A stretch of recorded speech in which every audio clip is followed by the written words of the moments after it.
नमस्कार दोस्तों, आप सभी का text book super coaching platform पे एक बार फिर से स्वागत है। दोस्तों, हम लोग लाइव क्लास में उत्तराखंड सेट 2024 का जो 7 जनवरी को आपका एग्जामिनेशन हुआ उसका आंसर की डिस्कस कर रहे थे, जिसमें हमने 60 क्वेश्चंस कवर कर लिए हैं। So now the part number 2, जो कि अभी हमने लाइव सेशन में कवर किया था, जो आपने देख लिया होगा। इसका जो पार्ट नंबर 2 है, ठीक है, पार्ट 2 जो है आपको मैं रिकॉर्डेड फॉर्म में देख रहा हूँ। रिमेनिंग 40 क्वेश्चन, ओके, 40 क्वेश्चन हमारे बच गए थे, जो कि हम टेक्स्ट बुक के ऐप की क्लास में करने वाले 6:30 PM पे, बट वो क्लास आज हो नहीं पाई। इसलिए मैं आपको रिकॉर्डेड फॉर्म में दे रहा हूं, जिससे आप अपना आंसर की मैच कर सकते हैं। ठीक है, चलिए, बाकी टेक्स्ट बुक सुपर कोचिंग के इस यूट्यूब चैनल को जरूर आप लोगों ने ज्वाइन कर ही लिया होगा, सब्सक्राइब कर लीजिएगा, जिससे आपको रेगुलर क्लासेस की अपडेट्स मिलते रहे। ठीक है, चलिए एक बार फटाफट देखना स्टार्ट करते हैं कि भाई आगे ये क्वेश्चंस क्या थे। क्वेश्चन नंबर 60 तक हमने कर लिया था। करेक्ट आंसर 60 वाले क्वेश्चन का जो था डी था। Moving forward, which one of the following is not included cause of the first world war? इनमें से कौन सा जो है प्रथम विश्व युद्ध का एक कारण नहीं है? बहुत सीधी सी बात है, डी होगा, शीत युद्ध नहीं है। इसमें कुछ समझाने वाली बात भी नहीं है। आगे चलते हैं, बहुत सिंपल सा क्वेश्चन था। नेक्स्ट क्वेश्चन है कि अदिस अबाबा एक्शन एजेंडा जो है वो किससे एसोसिएट है? तो वो फाइनेंसिंग सस्टेनेबल डेवलपमेंट गोल से एसोसिएट है। ए इसका करेक्ट आंसर होगा। नेक्स्ट आगे बढ़ते हैं, क्वेश्चन नंबर 63 पे। बलवंत राय मेहता कमेटी कब बनी थी? 1957 बनी थी। जग जाहिर बात है, बहुत सिंपल क्वेश्चन था। Politics of developing areas, almond and Colman की किताब है, पावल की नहीं है, ध्यान रखिएगा। ठीक है, कंपैरेटिव पॉलिटिक्स टुडे जो है वो है आलमंड एंड पावल की किताब। ठीक है, सो ये politics and developing area almond and Colman की बुक है। थ्योरी ऑफ इक्वल इररेलेवेंस, ये राम मनोहर लोहिया का कॉन्सेप्ट है। ये चीज नई है, बहुत लोग आप लोग में नहीं जानते होंगे इसको, तो याद रखिएगा। Then national commission for women 1992 में एस्टैब्लिश हुई है। Moving forward, question number 67, study state, okay, एक स्टडी स्टेट स्थिर राज्य का जो व्यवस्था की बात जो है मैक्स वेबर ने अपने विचारों में की है। ये थोड़ा सा एक न्यू इन्फॉर्मेशन थी। इसके बाद क्वेश्चन पूछा गया कि ये अलग अलग कॉन्सेप्ट है, ठीक है, जो कि इंडियन कॉन्स्टिट्यूशन के कॉन्सेप्ट है, और वो किन जगहों से बोरो किए हैं। ठीक है, ब्रिटिश संविधान से लिए हमने, साउथ अफ्रीका के संविधान से, जापानीज संविधान से, या फिर आयरिश संविधान से। ओके, तो इसको मैच करेंगे, बहुत आसानी से मिल जाएगा। प्रोसीजर एस्टेब्लिश बाय लॉ को आप जो है बेसिकली प्रोग्रेटरी रेट जो है वो आपका ब्रिटिश कॉन्स्टिट्यूशन से जाएगा। ठीक है, then nomination of the Rajya Sabha, ये आपका आयरिश कॉन्स्टिट्यूशन हो गया, और इस तरीके से आप जो है अच्छा हाँ प्रोसीजर एस्टेब्लिश जापानीज से हो जाएगा। सो करेक्ट आंसर इसका सी होगा। ठीक है, तो प्रोसीजर एस्टेब्लिश बाय लॉ, कानून द्वारा स्थापित प्रक्रिया, जापानी संविधान से हो गया। प्रीरोगेटिव रिट्स जो है वो ब्रिटिश लॉ हो जाएंगे। ठीक है, ब्रिटिश अंग्रेजी कानून से हमने लिया है। Nomination of member of Rajya Sabha, Rajya Sabha के सदस्यों का जो बेसिकली नामांकन है वो आयरिश संविधान के हिसाब से होता है, और election of member of Rajya Sabha जो है बचा हुआ साउथ अफ्रीका के हिसाब से। तो करेक्ट आंसर इसका जो है वो आपका सी हो जाएगा। ठीक है, क्वेश्चन नंबर 69 पे चलते हैं। ये बहुत सिंपल है, सद्गुणा में कौन सा भाव नहीं आता है? भाव का नाम नहीं है, वहां पे संधि है, विग्रह है, याना है। ठीक है, द्वय विवाहबा है, ऐसे करके 6 हमने कॉन्सेप्ट पढ़े हैं, तो ये भाव नहीं आता। ठीक है, फाइन। एंड उसके बाद which in which article of the Indian constitution president can seek the opinion? बहुत सिंपल है, आर्टिकल नंबर 143 में, मतलब प्रेसिडेंट जो है सर्वोच्च न्यायालय से किस अधिनियम के तहत जो है सिफारिश ले सकता है। इसके अलावा मॉरिस डोवरगर का भी अच्छे से हम जानते हैं, क्लास में पढ़ा है आपने। कॉकस है, ब्रांच है, मिलिशिया एज वेल एज कौन सी टाइप ऑफ पार्टी होती है? फोरम नहीं होता है। ठीक है, सो 4 उन्होंने बताया, caucus, branch type, militia type, और एक और है कमिटी, नहीं कमिटी टाइप, हाँ कमिटी टाइप, हाँ सॉरी नहीं, कॉकस तो ये इसमें कमिटी में हो गया, ब्रांच हो गया, मिलिशिया, और एक और था सीक्रेटिव जो था सेल टाइप, सॉरी हाँ सेल टाइप बोला है, फोरम नहीं है, सेल टाइप पार्टी बोला गया है। तो ये सॉरी सेल टाइप एक उन्होंने टाइप बताया, फोरम नहीं बताया। ठीक है, इसके बाद आता है आपका ये statement, Plato is father of idealist. ठीक है, प्लेटो आदर्शवादियों, भावुकतावादियों, क्रांतिकारियों एवं कल्पनावादियों के जनक के रूप में देखा गया। ये मैक्सी का कथन है। ठीक है, बी इसका करेक्ट आंसर होगा, maxi. In which year the first Lokpal bill? बहुत सिंपल सा क्वेश्चन है, 1968। देन आगे बढ़ते हैं हम लोग, तो 74 क्वेश्चन नंबर में, क्वालिफाइड वीटो जो है भारत के प्रेसिडेंट के पास नहीं होता है। ठीक है, योग्य वीटो नहीं है, बाकी सारे वीटोज होते हैं, हमने क्लास में पढ़े भी है। नाउ एडमिनिस्ट्रेटिव सब सिस्टम पूछा गया है यहाँ पे। ठीक है, देखिए 2 इकोनॉमिकल सब सिस्टम होता है और एक साथ साथ एडमिनिस्ट्रेटिव। ओके, सो जो रिस्क की थ्योरी है, इकोलॉजिकल थ्योरी, उसमें प्रिज्मेटिक सोसाइटी के 2 सब सिस्टम बताए गए हैं। एक तो बाजार कैंटीन मॉडल जो कि इकोनॉमिकल सब सिस्टम है, ओके, उसको आर्थिक, तो साला मॉडल होगा जो कि एडमिनिस्ट्रेटिव सिस्टम, साला ऑफिसर का कॉन्सेप्ट भी दिया गया वहां पे। ठीक है, जहां पे करप्शन वगैरह होता है। In which of the following 4 types? So इसमें धर्म सूत्र आएगा, सीधी बात है, जहां पे वैदिक स्टडीज पे बेस्ड है, जो कि वैदिक रिचुअल्स के बारे में बात करता है, तो करेक्ट आंसर धर्म सूत्र है। ठीक है, ये हमने धर्मशास्त्र वाले पार्ट में पढ़ा है, वैसे अगर ध्यान से देखेंगे आप तो। Good government of India act किसको बोला गया है? गवर्नमेंट ऑफ इंडिया एक्ट 1958 को माना गया है, जब से ब्रिटिश सरकार के डायरेक्टली अधीन हम आ चुके थे, ब्रिटिश क्राउन के अंदर आ चुके थे, ईस्ट इंडिया कंपनी का शासन समाप्त कर दिया गया था। ठीक है, after the mutiny of 1957, okay, मतलब जो जिसको हम प्रथम युद्ध भी बोलते हैं, स्वतंत्रता संग्राम में माना गया है सावरकर जी की द्वारा। ठीक है, उसके बाद जो है 58 में जो गवर्नमेंट ऑफ इंडिया एक्ट आया था।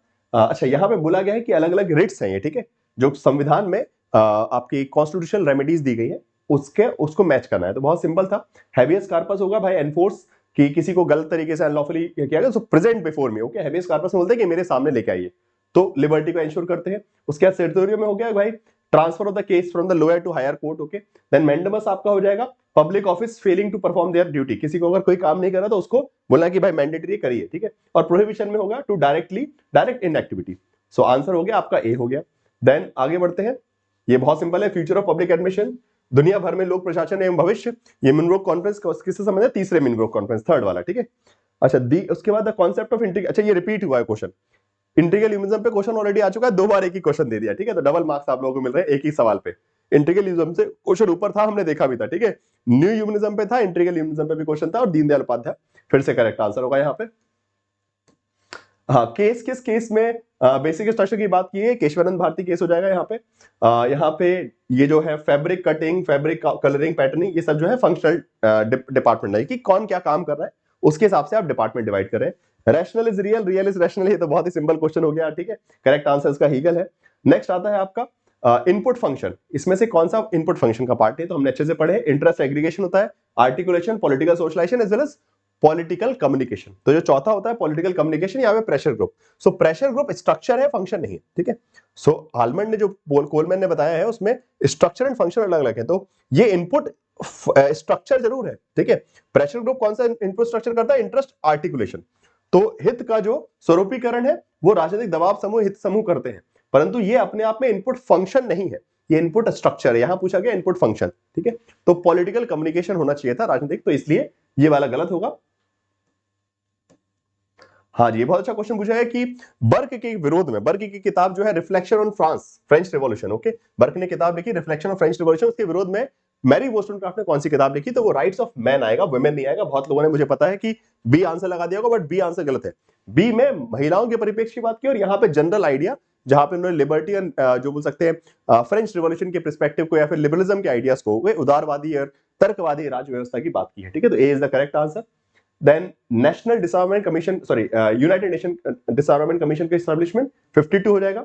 देन आपका ये सीक्वेंस में देखना था तो अशोक मेहता सबसे पहले, फिर G V K Rao, then L M Singhvi and then Gadgil, ये सही सीक्वेंस है, करेक्ट आंसर सी है। Then who said the price of democratic development might have the, so ये जोसेफ ला कोलंबारा का करेक्ट आंसर हो सकता है, इसमें फिर भी थोड़ा सा मुझे डाउट है कि इसका करेक्ट आंसर है, फिर भी क्रॉस चेक करना पड़ेगा, ठीक है, फिर भी मतलब जोसेफ ला कोलंबारा ही सही लग रहा है। ये safety valve again this is थोड़ी सा टिपिकल हो सकते हैं कि not very appropriate question, because ये ऐसा वर्ड जनरली उन्होंने किसी किताब से कहीं से उठा लिया, बट बहुत वेल नोन कॉन्सेप्ट नहीं है कि भाई सेफ्टी वॉल किसको बोलते हैं, बट जनरल असेंबली को आप मान सकते हैं, ठीक है। वैसे सेफ्टी वॉल थ्योरी जो है कांग्रेस के लिए यूज की जाती थी, आपको पता होगा, ठीक है, जो कि बेसिकली आई गेस, हाँ, तिलक ने बेसिकली बोला था सेफ्टी वॉल के रूप में। Then institution of slavery politics book में दिया गया है, पहला ही चैप्टर, ओके, पार्ट नंबर 1 जो है पॉलिटिक्स किताब का, उसमें गुलामियत व्यवस्था की बारे में बात की है। Promotion which is not receive any increment, dry promotion बोलते हैं, जिसमें आपको कोई भी पदोन्नति तो हुई है परंतु सैलरी नहीं बढ़ी है। Because the cultural exchange that generate, इसका आंसर विल्किम लिखा हो जाएगा, सीधी बात है, मल्टीकल्चरल। इसके बाद इंस्टीट्यूशन जिसको डिसॉल्व नहीं कर सकते परंतु एबॉलिश किया जा सकता है, तो स्टेट लेजिस्लेटिव काउंसिल, जिसको बोलते हैं राज्य विधान परिषद, ठीक है, परिषद को डिसॉल्व किया जा सकता है, सॉरी एबॉलिश भी किया जा सकता है, डिसॉल्व नहीं किया जा सकता, ठीक है। कंटिन्यूइंग हाउस होता है जैसे कि राज्यसभा है। देन आपका आता है यहाँ पे 1993 dissatisfying, disappointing and sun without morning, ये किसने बोला है, ये बोला है तिलक जी ने, ठीक है, तिलक जी ने बोला कि 1919 में जो रिफॉर्म किए गए थे वो क्या है, सन बिना सूर्य वाला, बिना सुबह वाला सूरज, ओके, सो उसको उन्होंने खराब बताया है। Personal is political during which wave of feminism, ये तो बहुत सिंपल सा क्वेश्चन है, सेकंड वेव आएगा इसका करेक्ट आंसर, ठीक है, सेकंड वेव ऑफ फेमिनिज्म में जो है पर्सनल इज पॉलिटिकल का पर्सपेक्टिव हमने क्लास में पढ़ा भी है। Then towards a new public administration, कौन इसके ऑथर है, फ्रैंक मेरी, मैंने क्लास में साफ साफ आपको इसको पढ़ाया, अगर आप जाके देखेंगे तो आपके नोट्स में लिखा हुआ है, ठीक है, अलग अलग कॉन्फ्रेंस, ये मिनब्रुक कॉन्फ्रेंस नंबर 1 है, ठीक है, कॉन्फ्रेंस नंबर 1 का ये 2 का 3 का भी क्वेश्चन आ चुका ऑलरेडी, ठीक है। According to whom we do not have a single law the reform effect in the Bentham's day, ये हेनरी मेन का स्टेटमेंट है, काफी अच्छा क्वेश्चन पूछा गया यहाँ पे। देन उसके बाद क्वेश्चन नंबर 98 पे चलते हैं हम, इसका करेक्ट आंसर होगा to make regulation for the different services, ये उनका काम नहीं है। Then second last question number 99, B इसका आंसर हो जाएगा Almond. And then last question जो है इट शुड बी रिजेक्टेड। पता नहीं क्या नशे करके क्वेश्चन बनाया था कि ब्रिक्स की कंट्री में कौन सा कंट्रीज नहीं आती है। तो Russia, India, south Africa and China, ये सारे ही ब्रिक्स के नेशन है, ठीक है। इसमें ब्राजील और जोड़ दिया रहा है, पता नहीं नॉट क्यों लिख दिया है, पता नहीं, मुझे समझ में नहीं आ रहा है क्वेश्चन क्या सोच के बनाया। हो सकता है कि गलती कर दी, जो भी है, ठीक है। This is totally incorrect answer. ये सभी जो है, चाइना भी ब्रिक्स में आता है, दक्षिण अफ्रीका भी आता है, भारत भी है, और रूस भी है, और साथ साथ ब्राजील भी है, ठीक है। तो चारों ऑप्शन, तो ये क्वेश्चन कैंसिल होगा। तो टोटल हमने 4 क्वेश्चन देखे जो कि ड्रॉप होने चाहिए, 4 क्वेश्चन गलत है जिसमें ऑप्शन गलत है, ठीक है। तो 4 तो यहाँ गलतियां ये निकल गई, बाकी ओवरऑल पेपर काफी आसान था। तो आई होप कि अच्छा खासा कट ऑफ जाएगा, बट कुछ क्वेश्चन टिपिकल भी थे, तो देखते हैं कि कैसा आप लोग परफॉर्मेंस किया है, उसके हिसाब से पता चलेगा, ठीक है। चलिए, thank you so much guys for watching this video, and I hope कि अब आपने अपनी आंसर की मैच कर ली होगी। सो उसके हिसाब से जो है अपना स्कोर कैलकुलेट कर लीजिएगा। और जो लोग यूजीसी नेट और सेट एग्जामिनेशन की तैयारी करना चाहते हैं वो लोग सब्सक्रिप्शन ले सकते हैं। ये 10 साल बेमिसाल सेल जो है वो उसका कल आखिरी दिन है, 9th ऑफ बेसिकली जनवरी। सो अपना सब्सक्रिप्शन ले लीजिए। जून तक के लिए अपनी यूजीसी नेट सेट एग्जामिनेशन की प्रिपरेशन जो है टेक्स्ट बुक सुपर कोचिंग के साथ आप कर सकते हैं for paper number 1 plus paper number 2। Okay, paper 1 की सारी क्लासेस, पेपर 2 की classes, mock test, study notes, everything एक सिंगल सब्सक्रिप्शन में आपको प्रोवाइड हो जाएगा, ठीक है।